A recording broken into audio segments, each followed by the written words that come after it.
मैं तुमसे वादा करता हूं, दुनिया की कोई भी ताकत हमें अलग नहीं कर सकती। इस जन्म में, अगले जन्म में, हर जन्म में मैं तुम्हें इतना प्यार करूंगा जितना कभी किसी ने ना किया। बदले तेरे माही लाके जो कोई सारी दुनिया भी दे दे अगर, तो किसे दुनिया चाहिए। तू है तो मुझे फिर और क्या चाहिए, तू है तो मुझे फिर और क्या चाहिए।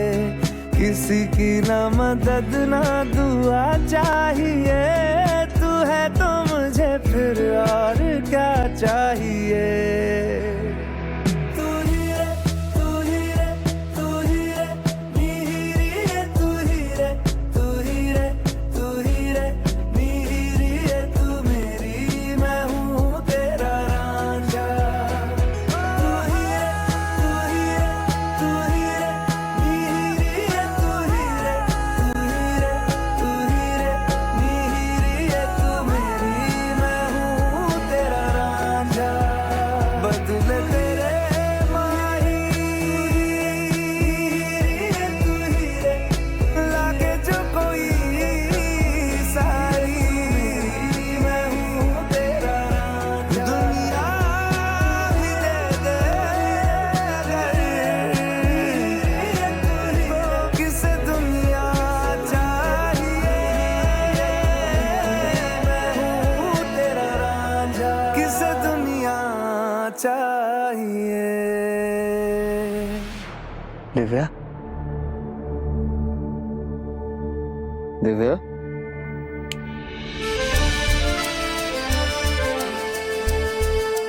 पता है आज के दिन अपने पति के अलावा कुछ और सोचना पाप होता है। अच्छा, पता है पूरे उज्जैन की लड़कियां मेरे बारे में सोचती हैं और तुम मेरे साथ बैठकर पूरे उज्जैन के बारे में सोच रही हो।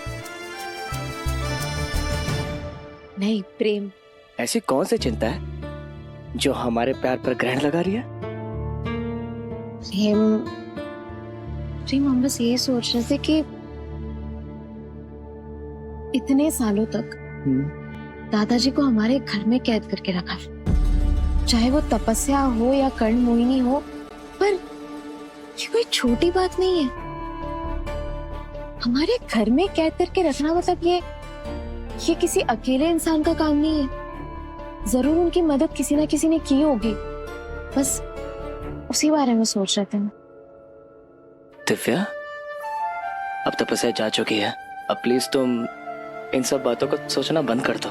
जब तक हम पता ना लगा लेते ना कि सबके पीछे कौन था और इस मुसीबत को जड़ से नहीं उखाड़ लेते, तब तक हमें ऐसे ही बेचैनी होती रहेगी। समझ नहीं आ रहा, कुछ तो मिस कर रही हूँ।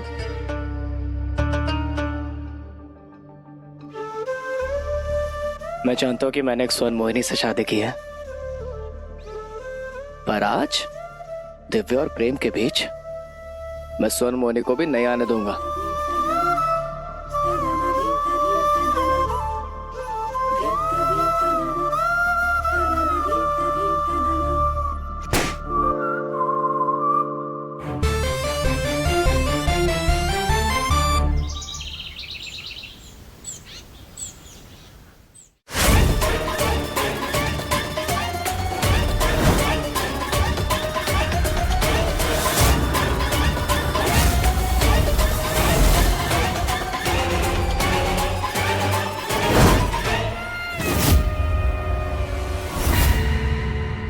अच्छा वहाँ हमने इसे नदी में फेंकते हुए देख लिया था, तब से ढूंढ रहे थे हम इसे, अब जाके लगी है हमारे हाथ। दिव्या, तुझे क्या लगा सब खत्म हो गया है? पर नहीं, अब तो खेल शुरू हुआ है। और इस खेल की सबसे अच्छी बात यह है कि तुझे पता ही नहीं कि तेरा पाला इस बार किससे पड़ा है।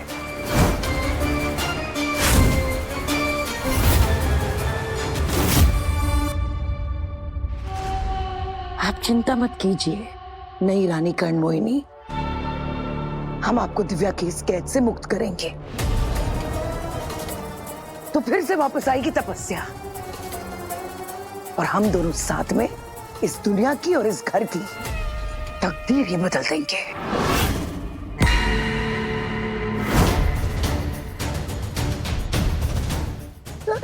ये क्या? नई रानी कर्णमोहिनी का तो शरीर ही नहीं बचा, सिर्फ काले धुएं की परछाई बन के रह गई है। तभी हमारे पुकारने पर कोई जवाब नहीं दे रही थी। सबसे पहले हमें तपस्या को इस बोतल से निकालना होगा।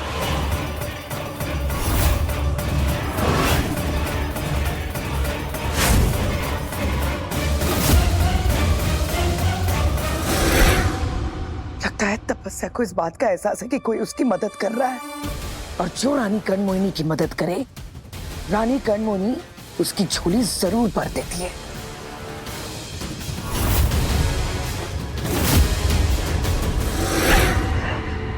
ये बोतल क्यों नहीं खुल रही है?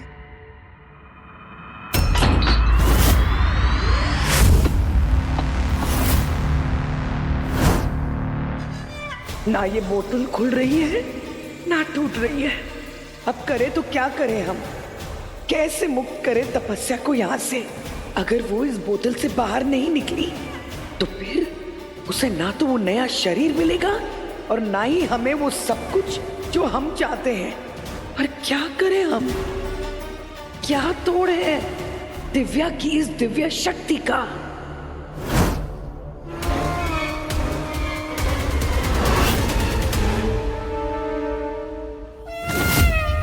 अब माला बनेगी हमारा जरिया। इसे हथियार बनाकर हम वो सब पालेंगे जो हम चाहते हैं। अब इस घर में होगा एक नए महायुद्ध का शंखनाद। दिव्या, तुम और प्रेम माला को इतने दिनों से उस विदेशी डॉक्टर के पास ले जा रहे हो, पर मुझे तो माला में कोई सुधार नजर नहीं आ रहा है। चाची जी, मन के घाव भरने में थोड़ा समय तो लग जाता है ना। तो दिव्या, डॉक्टर क्या बोल रहे हैं और कितने समय तक इलाज चलेगा? डॉक्टर ने कहा है कि ट्रीटमेंट पूरा हो चुका है, आखिरी डोज भी दे दिया उन्होंने। हमें लगता है कि अभी हमें माला दीदी का ध्यान रखना होगा। हो सकता है महाकाल की कृपा से उनकी तबीयत में कोई सुधार आ जाए। बड़ा डॉक्टर खेल रहे हैं ये दिव्या और प्रेम इसके साथ, पर ये तो अभी भी हमें पहले जैसे ही लग रही है। इतनी जल्दी अगर मानसिक बीमारियां ठीक होने लग गई ना, तो दुनिया में मेंटल हेल्थ क्लिनिक ही क्यों होते हैं?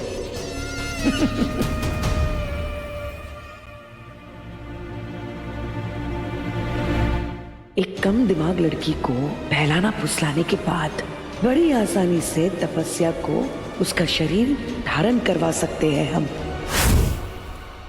चाची जी, जब तक माला दीदी पूरी तरह से ठीक नहीं हो जाती, हमें ये ध्यान रखना होगा कि किसी काली शक्ति का साया उन पर ना पड़े। क्योंकि आप जानती है ना, अगर इंसान कमजोर रहा तो काली शक्तियां बड़ी आसानी से हावी हो सकती हैं उन पे। अरे माला, कहाँ जा रही हो? आओ हमारे साथ, आओ आओ ना। पर मैं माँ के पास जा रही थी। पर दिव्या, अब तक तो सारी काली शक्तियों को पता हो चुका है ना कि तुमने ही कर्णमोहिनी का अंत किया। फिर ऐसी कौन सी काली शक्ति है जो स्वर्ण मोहिनी के परिवार की तरफ आंख उठाकर देख सकती है? हमारे कमरे में नए खिलौने हैं, चॉकलेट्स हैं, वो सब तुम्हारे। खिलौने? मैं कोई छोटी बच्ची हूँ क्या ताई जी? क्या? अरे माँ, अब आ गई। मुझे कॉफी पिला दोगी? एकदम स्ट्रॉन्ग बनाना। यानी मेरी नींद है कि खुल ही नहीं रही है। कॉफी? बेटा, तुझे तो हॉट चॉकलेट पसंद है ना? माँ, हॉट चॉकलेट मैंने आखिरी बार तब पिया था जब मैं इतनी सी थी।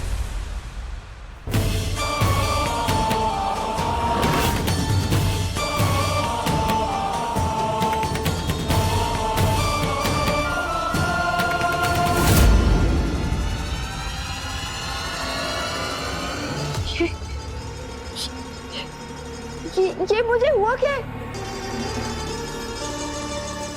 ये कब? कैसे? अमन का मेरे पति ये कब हुआ? माँ, कोई कुछ बोल क्यों नहीं रहा? माला, क्या क्या हुआ है? कुछ भी तो नहीं हुआ, सब ठीक है बेटा। तू अंदर चल, मैं तुझे कहानी सुनाती हूँ। ये सब क्या हो गया आप लोगों को? कोई खिलौने देना चाहता है, कोई कहानी सुनाना चाहता है। ये सब ऐसे क्यों बात कर रहे जैसे मैं छोटी बच्ची हूँ? माला दीदी, क्या आपको कुछ अलग महसूस हो रहा है आज?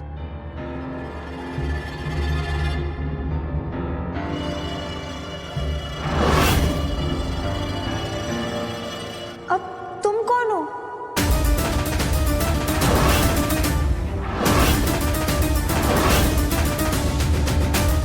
माला, तुम दिव्या को नहीं पहचानती?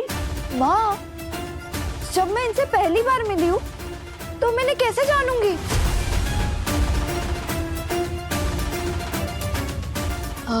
माला दीदी, आप हमारी छोड़िए, आपको अपने बारे में आखिरी चीज क्या याद आ रही है?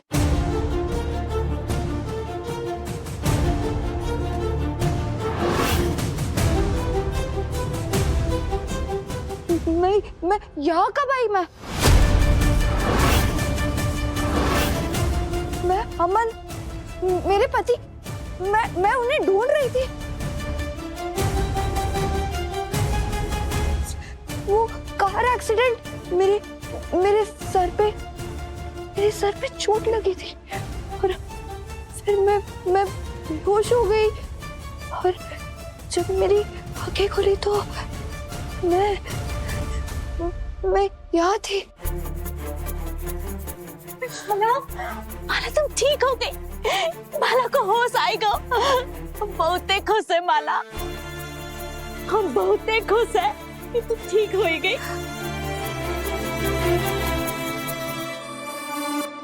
लेकिन माला बेटा, इस बात को तो 6 महीने बीत गए। माँ जी, माला दीदी को 6 महीने पहले की बातें याद आ रही है जो लगभग भूल चुकी थी। इसका सिर्फ एक ही मतलब हो सकता है, वो पहले जैसी हो गई है, बिल्कुल ठीक हो गई है। ट्रीटमेंट काम कर गया।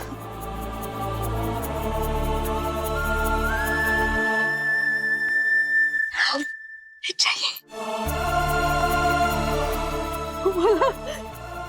माला, तू ठीक हो गई मेरी बच्ची। महाकाल लाख लाख शुक्र है तेरा।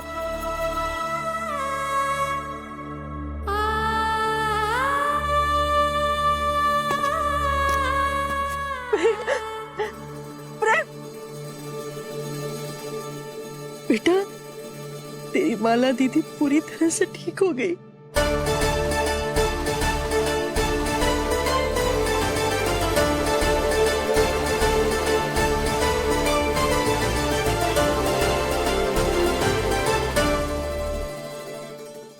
अरे वाह, तो बहुत बड़ी खुशखबरी कि आप ठीक हो गई। और नहीं तो क्या, इससे बड़ी खुशखबरी कोई और हो ही नहीं सकती है प्रेम। मैं तो अपनी सारी उम्मीदें खो बैठी थी, कभी माला ठीक भी होगी। तेरा जब एक्सीडेंट हुआ था ना बेटा, तो अपना मानसिक संतुलन खो बैठी थी और एकदम छोटी सी बच्ची बन गई थी। इसीलिए तुझे एक्सीडेंट के बाद का कुछ भी याद नहीं बेटा। लेकिन तेरी भाभी दिव्या, प्रेम की पत्नी, वो तेरे साथ हर कदम पर खड़ी रही, तेरा इलाज करवाया और देख उसकी मेहनत का परिणाम कि तू आज पूरी तरह से ठीक हो गई बेटा, पूरी तरह से ठीक हो गई। इसे भी अभी ठीक होना था।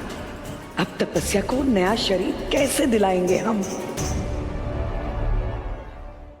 माला बिटिया, माला, हम कितने खुश हैं तू ठीक हो गई।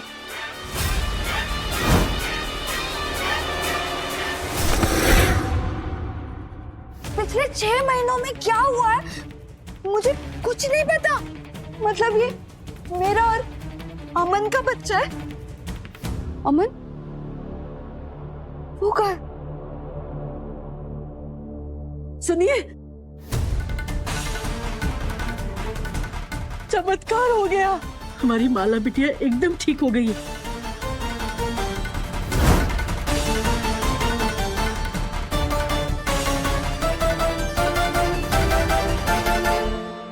दीदी, मुझे लगता है कि हमें दीदी को थोड़ा टाइम देना चाहिए। इतना कुछ घटा है उनके मन में, तो उनके मन में भी कई सवाल होंगे।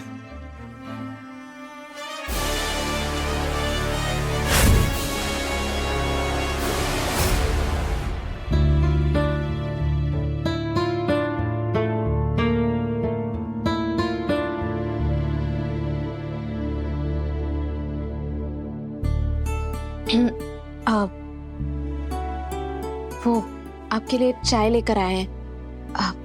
आपने कॉफी मांगी थी, पर इस हालात में शायद चाय ठीक होगी अभी मेरे लिए। दिव्या, अरे बैठिए ना आराम से, बोलिए। मैं तुम्हें पहली बार में एकदम से तो पहचान नहीं पाई थी, पर अब कुछ धुंधला धुंधला सा याद आ रहा है। पूरी तरह तो नहीं, पर ऐसा लग रहा है जैसे मेरे उन बुरे दिनों में एक तुम ही थी जिसने मेरा सबसे ज्यादा ख्याल रखा हो, सबसे ज्यादा मेरा साथ दिया हो, है ना? नहीं दीदी, उन दिनों हमसे ज्यादा आपने हमारी मदद की, आपने हमारा साथ दिया। एक बात पूछें आपसे, वो अभी आप पापा जी आए तब चली क्यों आई वहां से?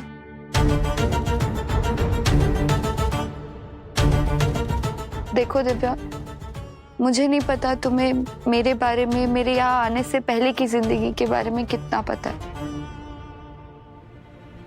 पर मैंने भागकर शादी की थी और अमन ड्राइवर का बेटा था, तो पापा उसे बिल्कुल पसंद नहीं करते थे और इसीलिए शायद उन्होंने उसे गायब करवा दिया। मैं उसी को ढूंढ रही थी और फिर मेरे सर पर चोट लग गई और ये सब हो गया। पापा अमन से इतनी नफरत करते थे कि मुझे अब डर लगने लगा है। कहीं वो मेरे और अमन के बच्चे के जान के दुश्मन ना बन जाए, इसलिए मुझे यहाँ से जाना होगा दिव्या। नहीं दीदी,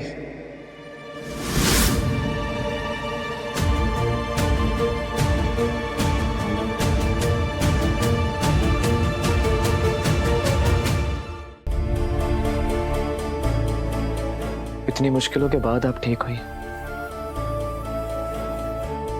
आपको फिर से नहीं खो सकता। पर प्रेम, तुम समझ नहीं रहे हो, पापा कुछ भी कर सकते हैं। दीदी, मैं हूं ना, मैं खुद जाके पापा से बात करता हूं।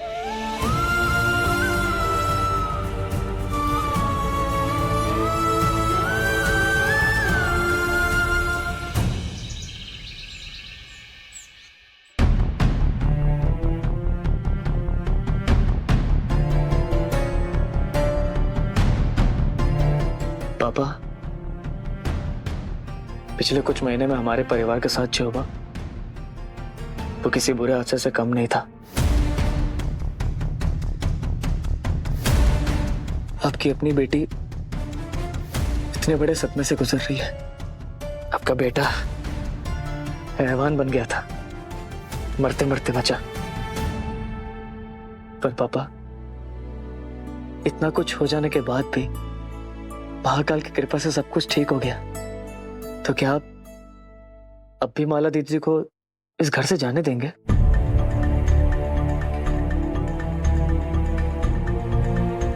मैंने कभी उसे इस घर से जाने के लिए नहीं कहा प्रेम। हाँ पापा, पर आपने उन्हें कभी अपनाया भी तो नहीं ना,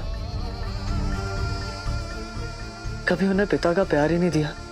आपने उन्हें कभी एहसास ही नहीं दिलाया कि इस घर पे उनके और उनके बच्चे का भी इतना ही हक है जितना मेरा है।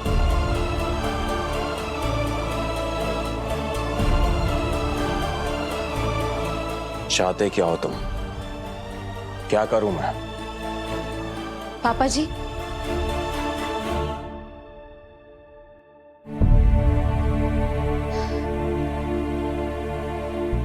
बहुत दिन से हमारे घर में खुशियों का माहौल नहीं रहा है। कोई त्योहार भी नहीं मनाया हमने। हमें लगता है माला दीदी की गोद भराई हमें मनानी चाहिए, वो भी पूरे धूमधाम से। हाँ पापा, ये माला दीदी और उनके बच्चे के लिए बहुत अच्छा हो जाएगा पापा। हम इतना तो उनके लिए कर ही सकते हैं ना। अतीत में बहुत पाप हुए हैं इन हाथों से। मैं तुम सबका गुनहगार हूं, इसलिए आज तुम्हें मना नहीं करूंगा, नहीं करूंगा मना। जाओ, सबको न्योता भेज दो और धूमधाम से गोद भराई की रस्म शुरू करो। लेकिन हाँ, गोद भराई की रस्म की सारी तैयारियां खुद तुम्हें करनी होगी प्रेम।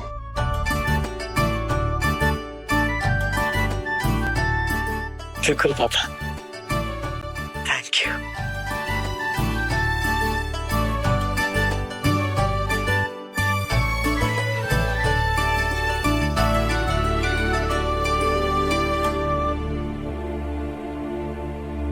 माला दीदी, पापा जी, पापा जी गोद भराई की रस्म के लिए मान गए। इसका साफ साफ एक ही मतलब हुआ, अब उनके दिल में आपके लिए कोई नफरत नहीं है। पर दिव्या, इसका मतलब ये तो नहीं ना कि उन्होंने मुझे अपना लिया हो। माला दीदी, जो हमसे बड़े होते हैं, पुराने ख्यालात के लोग पूरा धीरे धीरे बदलते हैं, लेकिन हमें पूरा भरोसा है जब वो आपके बच्चे को अपनी गोद में उठाएंगे ना, तो उनका गुस्सा बर्फ की तरह पिघल जाएगा। और आप देखना, आपको और हमारे होने वाले भतीजे या भतीजी को खुशी खुशी अपना देंगे। काश ऐसा ही हो दिव्या। पर अमन का क्या? जिसके प्यार की निशानी मैं अपने पेट में पाल रही हूँ, उसका तो कोई पता ही नहीं है ना दिव्या।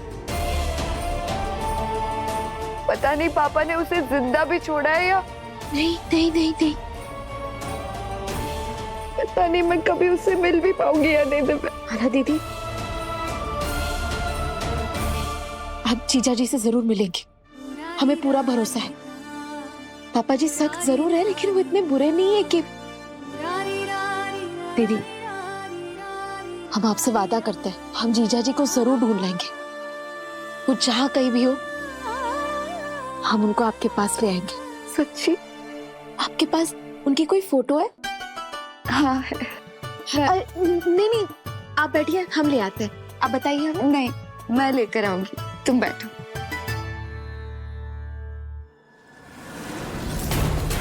मिल गया हुक्म का इक्का।